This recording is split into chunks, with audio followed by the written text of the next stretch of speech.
Alors, aujourd'hui, on va décortiquer un des processus biologiques les plus rapides et franchement les plus essentiels de notre corps, la coagulation sanguine. C'est une sorte de chorégraphie moléculaire ultra rapide qui nous protège en permanence. Allez, on plonge dedans. La question a l'air toute simple, n'est-ce pas? Mais la réponse, elle, est d'une complexité assez fascinante. Dès la moindre petite égratignure, c'est une véritable armée invisible qui se met en action. Et c'est justement cette armée qu'on va découvrir ensemble. En fait, la première chose à bien saisir, c'est que la blessure, ce n'est pas juste un problème.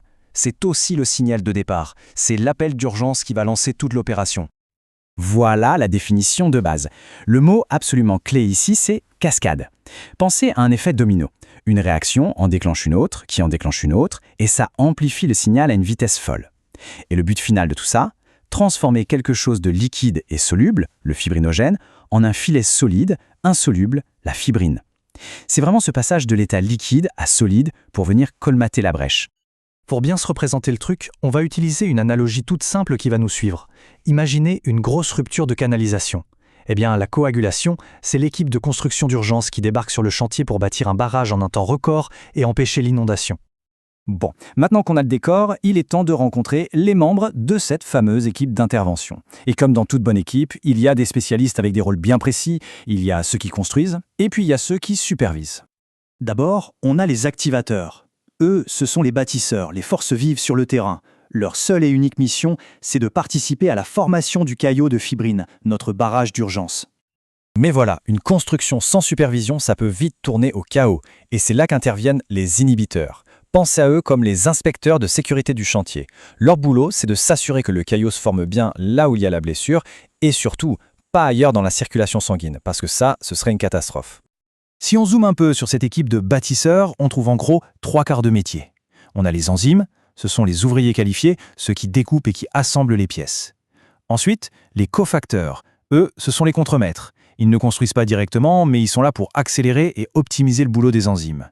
Et enfin, le substrat, ça, c'est tout simplement le stock de matériaux bruts prêts à être transformés. Ce qu'il faut savoir, c'est qu'on a 12 principaux facteurs de coagulation, qu'on désigne par des chiffres romains. La plupart sont des protéines fabriquées par le foie qui flottent tranquillement dans notre sang, sous une forme inactive. Ils sont un peu comme des ouvriers en attente, prêts à être appelés sur le chantier à la moindre alerte. Mais attention, il y a un détail important. Certains de nos bâtisseurs, et pas des moindres, ne peuvent pas se mettre au travail comme ça, d'un coup. Non, ils ont besoin d'un équipement spécial, d'une sorte de mise sous tension pour devenir opérationnels.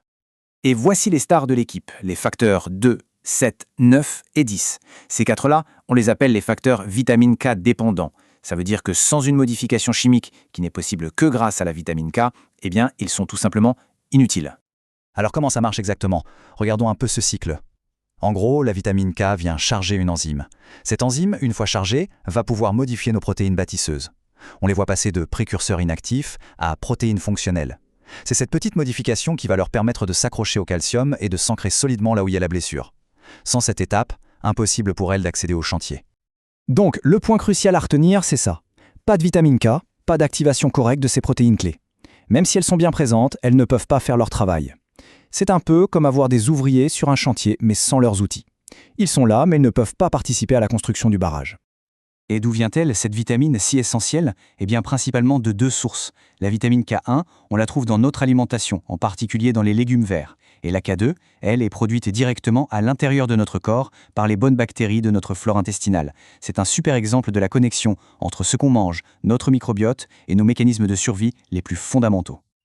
Ok, alors récapitulons. Notre équipe est rassemblée, les membres clés sont activés, ils ont leur énergie. Il est temps de passer à la phase finale du projet, la construction du barrage lui-même. Et voilà notre matière première, le fibrinogène. On l'appelle aussi facteur I. C'est de très loin la protéine de coagulation la plus abondante dans notre plasma. Il faut se l'imaginer comme un énorme tas de briques qui flottent dans l'eau prêtes à être assemblées. Pour l'instant, elles sont solubles, elles ne forment aucune structure. Et c'est là que la magie opère, en plusieurs étapes. D'abord, une enzyme, la thrombine, arrive et commence à découper nos briques de fibrinogène. Ce découpage les active et ça les transforme en monomères de fibrine.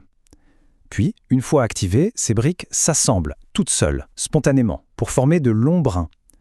Mais à ce stade, la structure est encore assez fragile, il manque la touche finale. Et cette touche finale, c'est le rôle du facteur très activé, le 13A. Lui, il agit vraiment comme le ciment, le mortier entre les briques. Il va créer des liaisons super solides entre les brins de fibrine et transformer cet assemblage un peu fragile en un maillage en 3 dimensions qui est rigide, compact et surtout très résistant. C'est ce qui va garantir la solidité de notre barrage. On a vu comment le barrage se construit. Mais l'aspect peut-être le plus incroyable de tout ce système, ce n'est pas seulement sa vitesse, c'est la précision de sa régulation. C'est un véritable numéro d'équilibriste permanent. Cette phrase, tirée des sources, résume absolument tout. L'équilibre entre les bâtisseurs, les activateurs et les inspecteurs de sécurité, les inhibiteurs, est tout simplement fondamental pour notre survie. Et cette diapositive l'illustre parfaitement. D'un côté, si le système est sous-actif, s'il n'y a pas assez de bâtisseurs, c'est l'hémorragie. La fuite n'est jamais réparée. De l'autre côté, s'il est suractif, avec trop de bâtisseurs ou pas assez d'inspecteurs, des caillots se forment là où il ne faudrait pas. Et ça, c'est la thrombose. C'est un barrage qui bloque la circulation et qui peut avoir des conséquences dévastatrices. Le corps maintient cet équilibre incroyablement précaire à chaque instant, sans même qu'on y pense. Et ça nous amène à une dernière question. Que se passe-t-il lorsque, à cause d'une anomalie génétique par exemple, un seul de ces 12 joueurs manque dans l'équipe ? On voit bien que la solidité de toute la chaîne dépend de chacun de ces maillons.